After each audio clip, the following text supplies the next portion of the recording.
Ximenes, a Shirley Ratier e outros nomes estavam com a gente desde esse comecinho aí. Isso se intensifica lá em meados de 2012, 13, e quando já no governo Dilma, culminando no impeachment da Dilma. Antes disso, em 2014, eu fundei o Instituto Conservador, fui até Brasília, conheci o então deputado Jair Messias Bolsonaro, conheci o Eduardo Bolsonaro, que já fazia um excelente trabalho como parlamentar. Participamos do processo de articulação para passar o Escola Sem Partido em Campo Grande. Foi a primeira capital do Brasil a aprovar o projeto de lei, que foi vetado pelo Bernal. Trabalhamos para a derrubada do veto, infelizmente não conseguimos. Trabalhamos para tirar o conteúdo de ideologia de gênero no Plano Municipal de Educação. Mobilizamos várias igrejas, conseguimos. Aí, posteriormente, eu participei das eleições da OAB como conselheiro estadual, ganhamos, fui conselheiro estadual, levei essas pautas para dentro da OAB e, posteriormente, por conta desse trabalho de mais de 10 anos na pauta armamentista, nós criamos o maior e mais organizado movimento de direita do Brasil e o maior movimento armamentista fora dos Estados Unidos, que é o ProArmas. Eu visitei todos os estados do Brasil sem exceção, igual estou fazendo agora no Mato Grosso do Sul, eu fiz no Brasil, e estabelecemos 8 coordenadores nacionais, 27 estaduais e mais de 5 mil colaboradores regionais, num movimento que faz um ato político todos os anos em Brasília, no 9/7. Esse ano nós voltamos às ruas, no 9 de julho, e foi a primeira manifestação em Brasília da direita depois do evento do 8 de janeiro, então isso preocupou muito a esquerda, porque nós reabrimos as ruas, então acreditamos que agora vários outros movimentos renascerão, voltarão a ocupar as ruas, que nós demonstramos que nós temos o domínio das ruas, como temos o domínio da internet. Sim. E eu não pretendia ser candidato, minha esposa sempre teve uma aversão muito grande à política partidária, sempre gostou muito de política, mas essa política de bastidor, a política que a gente faz nos nossos nichos sociais. E eu sou convidado para ser candidato desde 2007, por conta dessas manifestações, do trabalho de rua, do ativismo que eu fazia. E nunca eu tive oportunidade, porque minha esposa não concordava, e a partir do momento que você é casado, você se torna um só corpo e uma só carne. Então não há possibilidade de você colocar um pé em cada canoa. Todo projeto para funcionar, ele tem que estar os dois juntos, porque, em última análise, os dois são um só. Ocorre que o Bolsonaro apresentou um projeto de lei para alterar o Estatuto de Armamento, 3723, que nós articulamos a sua passagem na Câmara Federal, ele foi aprovado, e no Senado a gente estava articulando a aprovação, e conseguimos pautá-lo na CCJ do Senado por 5 vezes consecutivas, o que é um feito histórico. Pautar um projeto polêmico numa CCJ é algo que não é fácil de fazer. Quem trabalha com política sabe, ainda mais na Casa Alta, que é o Senado, um tema bem delicado. Nós conseguimos, e na terceira vez que ele estava sendo pautado, algumas ONGs armamentistas faziam presentes no recinto e inventando mentiras sobre o tema. E eu, como participei da redação de todos os decretos, eu sabia os decretos de cor e estava desmentindo isso aí. A senadora Elisiane Gama, que hoje é relatora da CPMI do 8 de janeiro, que é da base do governo, de esquerda, percebeu a minha presença e teve um surto lá dentro, me expulsou da reunião da CCJ, eu fui colocado para fora pelos seguranças, só que ela não se conteve em me expulsar da reunião. Ela me xingou de miliciano, terrorista, traficante de arma, lobista da indústria das armas e outros impropérios. Isso estava sendo transmitido pela TV Senado. Minha esposa nessa ocasião assistiu, ficou muito revoltada. Eu lembro de ter chegado em casa, ela estava com o rosto inchado, de choro, de revolta. A primeira coisa que ela falou para mim, falou: agora você vai. Daí eu falei: amor, não é assim que funciona, não construí, eu não tenho um grupo político, e essa é uma coisa muito importante, você tem que construir para poder participar da política partidária. Isso aí em março do ano passado. Em março do ano passado, as pré-campanhas já estavam a 1000 aqui no Mato Grosso do Sul, o pessoal já andando o trecho e construindo as suas bases. Eu falei: não tem condição. Ela falou: bom, se eu quiser sair, eu não seria empecilho. E aí, a conjuntura ocorreu de uma forma. Nessa época eu morava em Brasília, e o pessoal falava: você tem que vir candidato. Eu falava: não, eu comentei que não existia essa possibilidade, porque eu não ficaria 5 meses longe da minha família, e se eu fosse disputar seria pelo estado que eu nasci, me criei, que é o Mato Grosso do Sul. E aí, logo em seguida, ela, sem saber desse óbice que eu impunha, resolveu voltar para Campo Grande, porque eu não suportava mais morar lá. Aí, semanas depois, eu me encontrei com o Eduardo Bolsonaro, já em maio, para gravar o curso de conservadorismo que ele fez. Sim, sim. E eu falei sobre a pauta de armas. E no intervalo eu me queixei com ele, que minha família havia ido embora e que a política estava complicada, porque o ProArmas indicou candidatos em todos os estados do Brasil. Nós fizemos 16 deputados federais. A bancada do ProArmas lá na Câmara hoje é maior que muito partido. Sim. E aí, aqui no Mato Grosso eu tive dificuldade de encontrar alguém com perfil adequado para ser o candidato do ProArmas. E relatei isso ao Eduardo. Ele falou mais ou menos assim: Paulão, você é antigo nisso aqui, você sabe como é que funciona. E aqui ou você dá o seu nome ou você se vira com o que você tem. Então escolhe alguém lá. Porque sua mulher não deixa. O Eduardo é de dentro da minha casa, então ele sabe da minha realidade, das minhas limitações. Então você tem que escolher um, aí se vira com o que você tem. Então eu falei: não, mudou de ideia. Agora ela deixa, ela participa. E aí ele falou: bom, então você vai. Eu falei: bom, eu preciso da sua ajuda, eu preciso que você faça um vídeo para mim, que você me assegure a legenda, porque lá ninguém me conhece, não vou conseguir nem legenda. Ele falou: não, a legenda é tranquilo e eu não vou fazer vídeo para você, eu vou lá construir sua pré-campanha. Tanto que eu fui o único deputado federal que o Eduardo Bolsonaro ficou 3 dias seguidos no estado. Sim, sim. Ficou 3 dias aqui no Mato Grosso do Sul. A gente, infelizmente, não conseguiu andar o tanto que eu gostaria, porque ele não anda em voo fretado. E para a gente poder fazer, por exemplo, 3 Lagoas, Corumbá e Dourados, eu precisava ir de avião, que de carro não dava tempo. Então fizemos Campo Grande, Dourados e Ponta Porã, que era a rota para ele poder ir embora, que era o que dava para fazer de carro. Mas antes disso, quando ele confirmou que me apoiaria aqui, eu ainda assim não declarei minha pré-candidatura, isso já em maio. Você vê como é que eu não estava com muita pressa. Sim. Eu estava em Brasília, procurei o presidente Jair Messias Bolsonaro para perguntar se ele me autorizava e dava sua bênção, porque caso contrário eu não sairia candidato.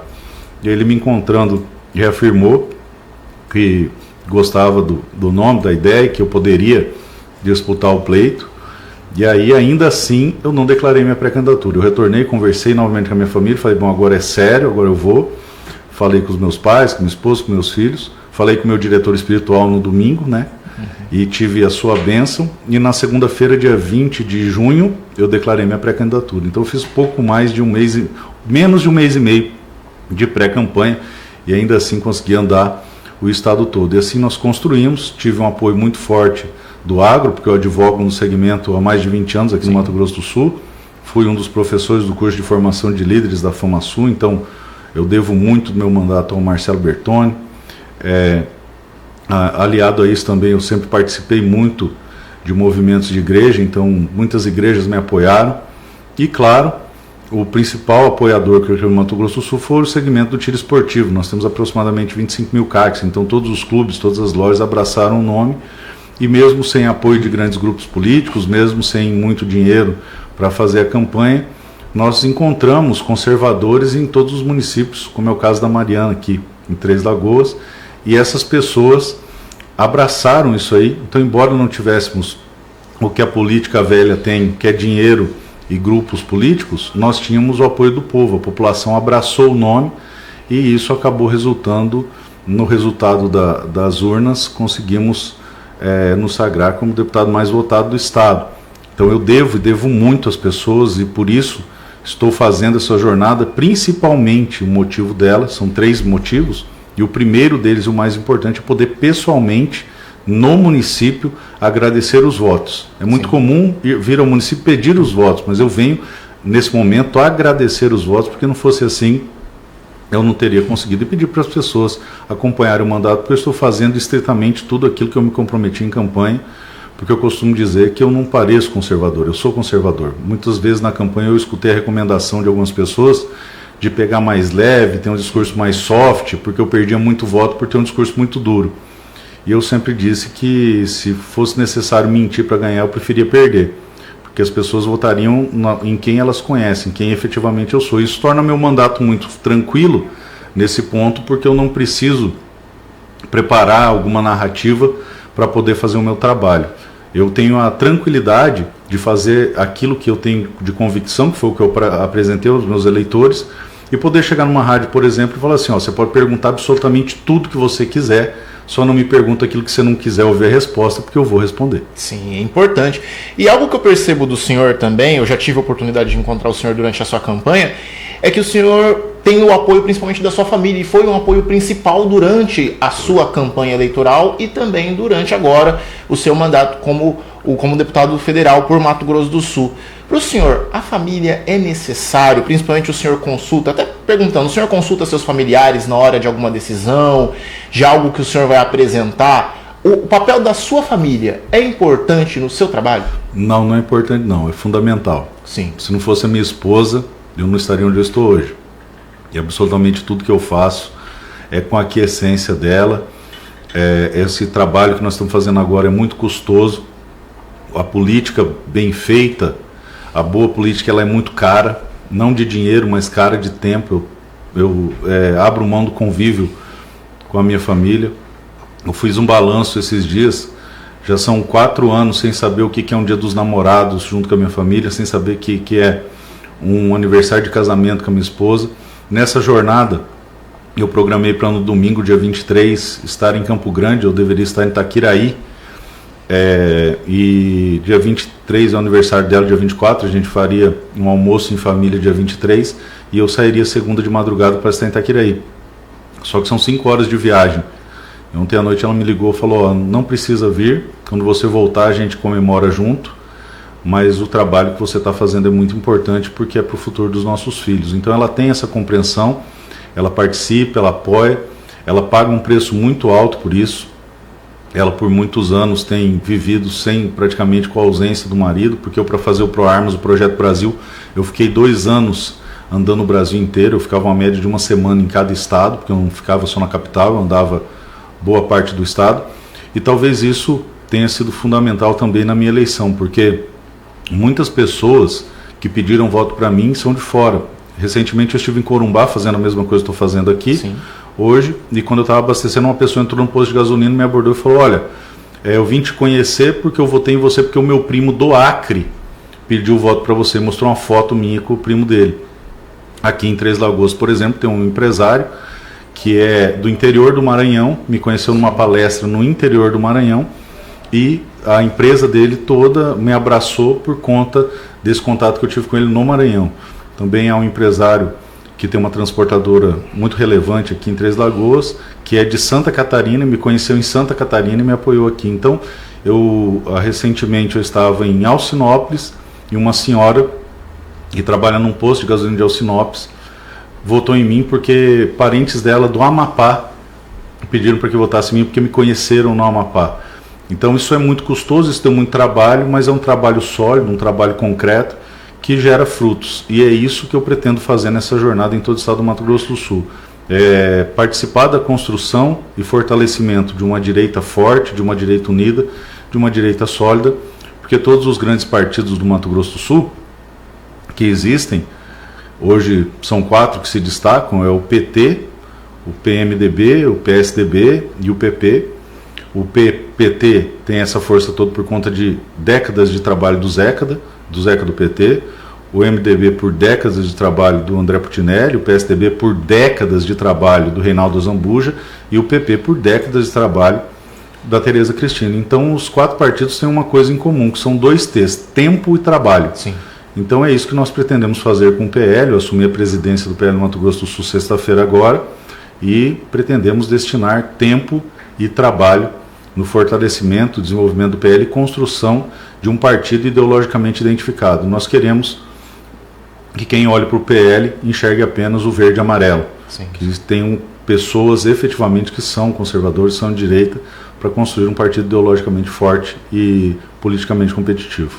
O senhor citou a questão das armas, a gente tem visto aí até mesmo o atual presidente se mostrando aí principalmente favorável a reduzir o acesso às armas de fogo aos brasileiros. O senhor, como é defensor do direito da legítima defesa, também é presidente do ProArmas, como vê essa posição do atual presidente da República, já que mexe na questão dos CACs? É um pouco mais grave, né? Não é que ele é favorável ao maior controle, ele é contrário, totalmente contrário à pauta.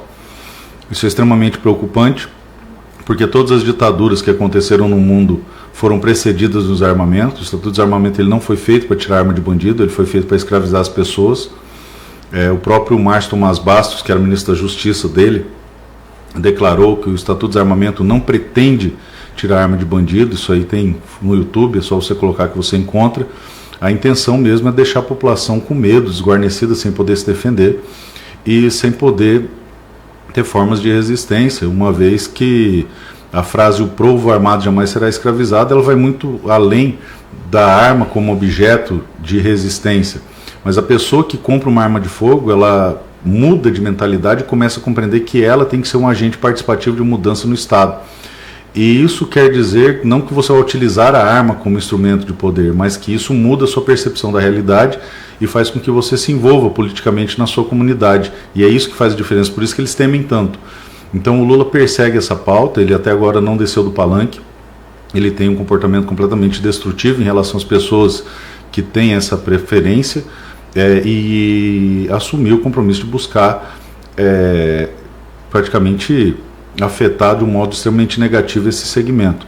A nossa maior preocupação são com medidas despóticas, medidas ditatoriais, como por exemplo o confisco, que várias ocasiões ele já declarou que pretende realizar, graças a Deus até então não realizou, é confiscar todos os equipamentos de todas as pessoas, fechar lojas e clubes. Recentemente ele ele pronunciou uma fala falando que o empresário não pode querer empreender nesse segmento. Isso é contra um direito fundamental de primeira geração, que é o da livre iniciativa. Um presidente não tem o poder ou a atribuição de decidir que empreendimento você vai fazer ou não, desde que ele seja lícito. Sim. Isso é muito grave e nos preocupa bastante, principalmente porque nós não vemos nenhuma movimentação do governo federal para combater o crime. As apreensões de drogas diminuíram, não há uma ação para fazer um desarmamento do crime organizado. No entanto, o cidadão cumpridor da lei está sendo tratado no Brasil pior que criminoso. Sim, sim. Nós temos aqui o pessoal no Facebook participando conosco. O Paulo Ferreira, ele questiona o seguinte: bom dia, Rafael e convidado. Passados 6 meses do novo governo, como o deputado vê as articulações deste atual governo Lula? Bom, eu vejo com muita preocupação, porque é o que parece. O governo do senhor Luiz Inácio não tem um plano de desenvolvimento do Brasil, não tem um plano de governo. Acabei de dar uma entrevista agora para o jornal O Globo, onde eu ressaltei que eles ainda não desceram do palanque. E a questão das armas é um exemplo muito claro disso, a perseguição ao agronegócio também. A questão das armas objetivamente não aumentaram a violência do Brasil, muito pelo contrário, nós experimentamos a maior redução dos índices de homicídio da história. Desde que o índice foi inventado e medido pelo DataSUS, nunca se observou uma redução tão drástica do número de homicídios, que chegou a ser mais de 60 mil por ano, caindo a menos de 40 mil por ano. Então não há nada técnico que justifique essa perseguição ao segmento das armas legalizadas. Então não há um plano de governo, apenas um plano de vingança. O arcabouço fiscal, ou melhor dizendo, o calabouço fiscal, é extremamente preocupante, porque tira a responsabilidade fiscal, o teto de gastos. Isso aí destrói um país, foi o que foi feito na Argentina, foi o que foi feito na Venezuela. A inflação destrói a estabilidade econômica, que nós conseguimos a muito custo, um plano real. Você não vai lembrar, talvez por ser muito novo, mas eu me lembro que meu pai era empregado, e quando recebia o seu salário, eu, minha mãe, meu irmão e meu pai íamos logo no mesmo dia ao mercado, porque o preço de um produto de manhã não era o mesmo preço de tarde, tinha aquela maquininha de remarcação de preço, então você tinha que gastar quase tudo comprando comida, porque no outro dia seu dinheiro não compraria o mesmo mantimento que comprava no primeiro dia. Então isso é muito preocupante. A reforma tributária no mesmo sentido, e claro, o Brasil precisa de uma reforma tributária, porque tem um sistema tributário extremamente burocrático e muito injusto. No entanto, aos moldes que ela foi feita, vai destruir a economia do Brasil.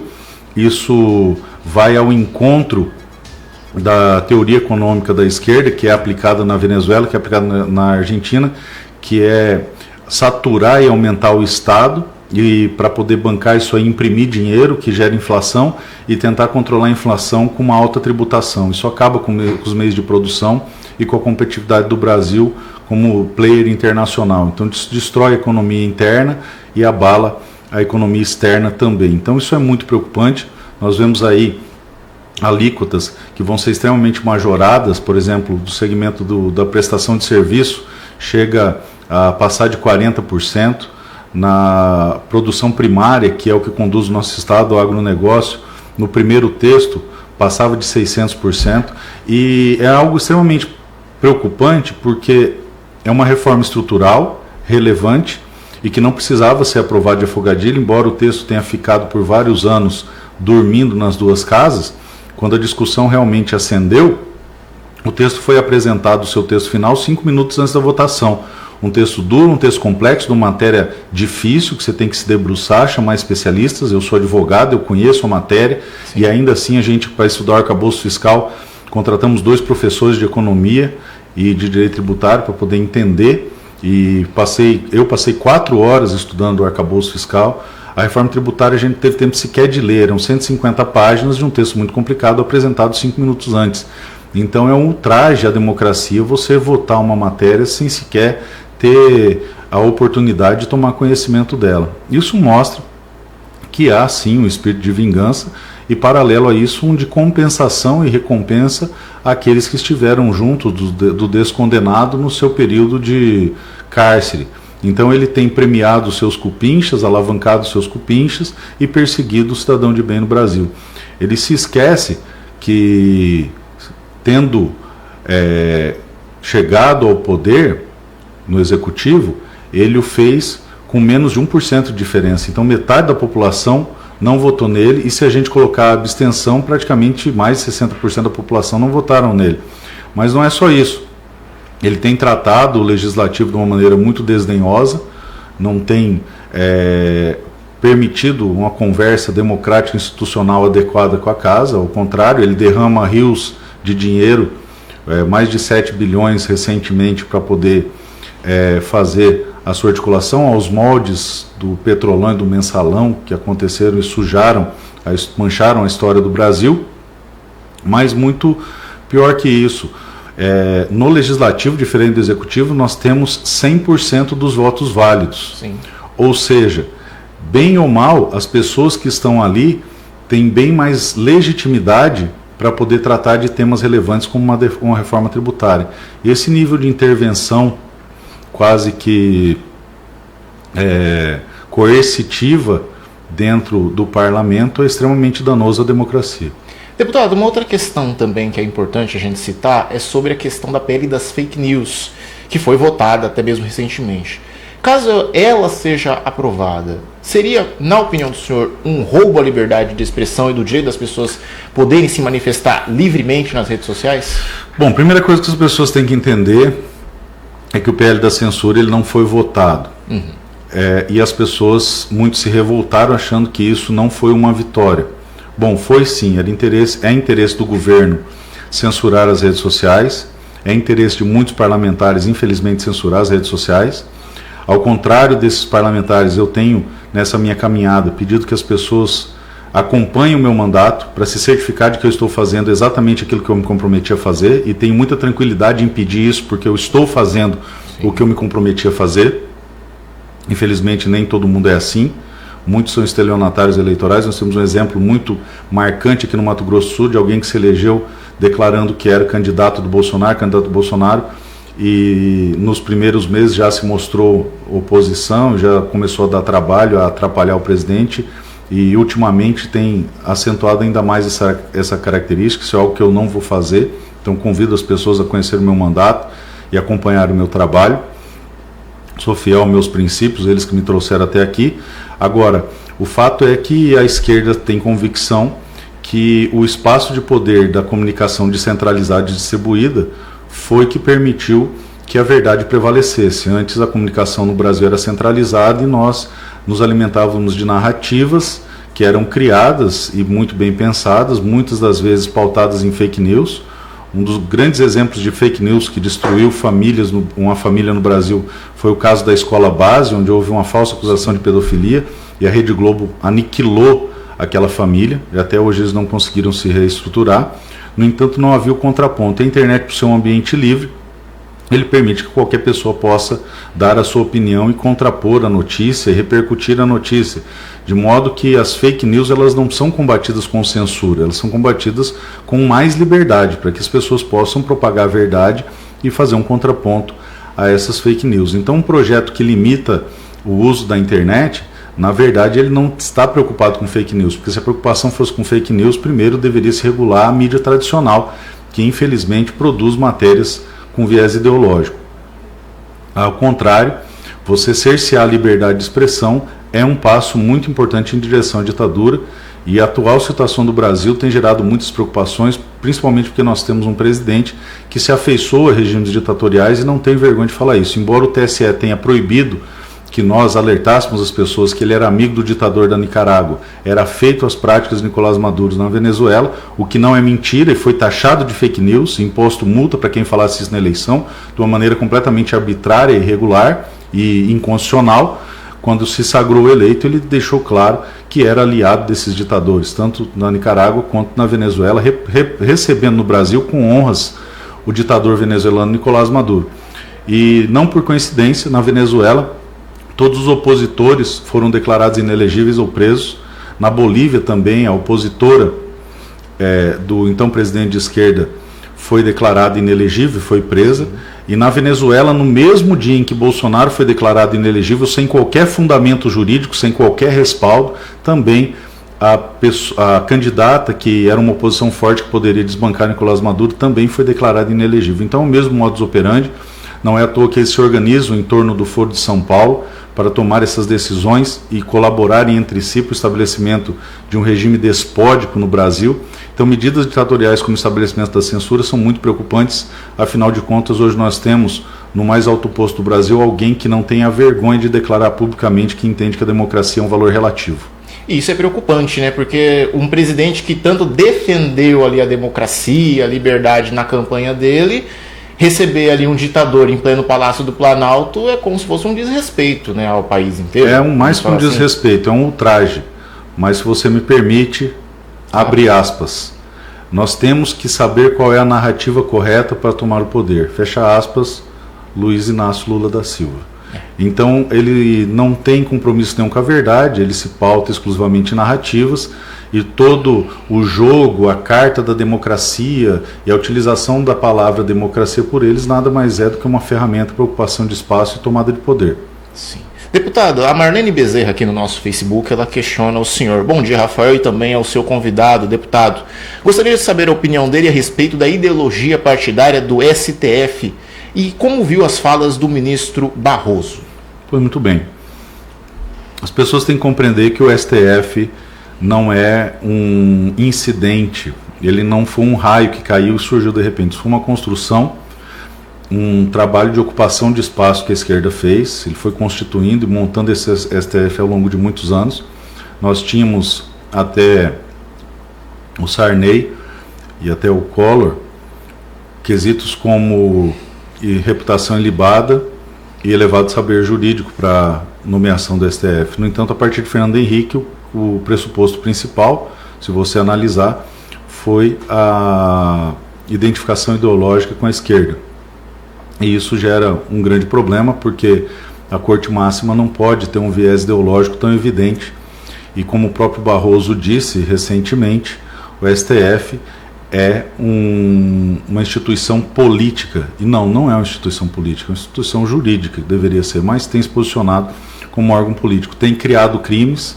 Isso afeta diretamente o princípio basilar do Estado Democrático de Direito. Isso é totalmente antidemocrático. Quando ele cria crime, ele legisla. Não é função princípio do judiciário legislar. Só há crime com lei anterior que o defina, só há pena com prévia combinação legal. Esse é o princípio da legalidade. Foi isso que estruturou o Estado Democrático de Direito. Então, quando ele invade essa atribuição e se hipertrofia, interferindo no executivo, interferindo no legislativo, ele fere de morte a democracia. O mais grave é que ele utiliza a palavra democracia para fundamentar essas atrocidades, esse ativismo judicial. Ainda, nesse sentido, é muito preocupante a declaração do Barroso de que extinguiu o bolsonarismo. Isso é praticamente uma confissão de um plano antidemocrático, despótico, de destruição de todo um segmento político que corresponde a pelo menos metade da população. Isso não cabe numa democracia, isso é completamente inadequado, mas o que esperar de um sujeito que disse, abre aspas, eleição não se vence, se toma, fecha aspas. Isso é extremamente grave. Mais ainda, perdeu o mané. Perder o mané é gíria de bandido, não deveria jamais sair da boca de um ministro.